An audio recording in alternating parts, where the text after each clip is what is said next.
move on to Lilian, President for Unison in Scotland. Thanks, Chair. My name is Lilian, and thank you very much for my elevated position within Unison. I'm actually the convener for Unison Scotland.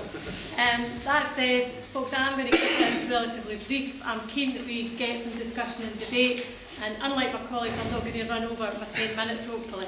What we can all agree, I think, on this panel is that there is absolutely no doubt that the future of Scotland and within that debate will have a significant impact on those who live and work in Scotland. Not only those who live and work in Scotland, but within the rest of the UK.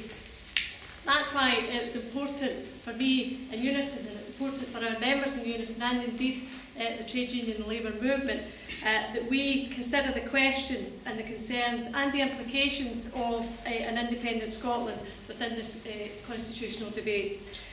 It's important that we challenge the different campaigns to explain to us, well, freedom or indeed better together will make a difference to ordinary working people in Scotland. Because, colleagues, if we don't do that, then no one else will. If we don't inject the realities and the concerns of working people into this debate, then no one else will.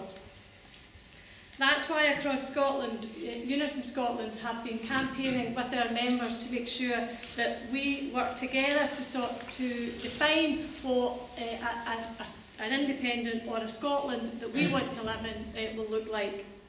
Refining our vision for Scotland, a fairer Scotland. However, colleagues, it is necessary to look at the realities of the Scotland that we live in today. And colleagues, we all know there is no silver bullet to resolve the gross inequalities and persistent levels of poor health and address the significant areas of deprivation within our communities.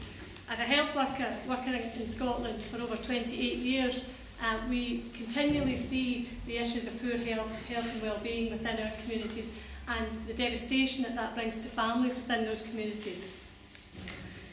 Tackling those issues will require social change, and unless it is explained how this will be achieved, the arguments for and against, then those arguments mean very little to working people.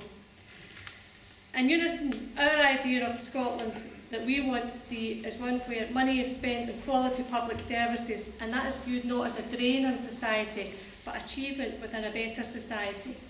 Where the workforce that cares, cures and educates is seen as an achievement in our society. And while we have been busy at that task in Scotland, the politicians have been focused on the procedural and technical arguments about the mechanics for a referendum. Unison's approach has been guided by the interests of our members in Scotland, of what sort of Scotland we want and deserve to live in. We must first, though, colleagues, define the sort of Scotland that we want to live in, and then examine the likelihood of the disparate constitutional arguments and arrangements on offer to deliver that vision. Our role in the trade union and labour movement is to examine and question the assertions made by all sides within this debate, and for them to spell out what their proposals will mean for ordinary working people. We want to make this debate not a clash over flags or patriotism, but of people's lives at work, at home and in the communities that we live in. In any case, the question is not about whether Scotland could be a viable independent nation, because we know it could be. For us, the question is about which constitutional settlement provides for the sort of Scotland that we want to see flourish going forward. Our principles as working people demand a better, fairer Scotland, and that's the task for us, to make sure that the proposals that you will hear over the next year or so make sure that our Scotland that we want to live in, has the principles of the trade union and labour movement at its heart. And it's our job to make sure that when the questions are being discussed within the communities, that the trade union and labour movement principles are the ones that those candidates take forward, and that we decide what type of Scotland that we want to live in, and it's important that we do that. I did say I would stop and I would be very concise. I am very keen to hear what others have to say on this. Cheers, so I'm going to stop there.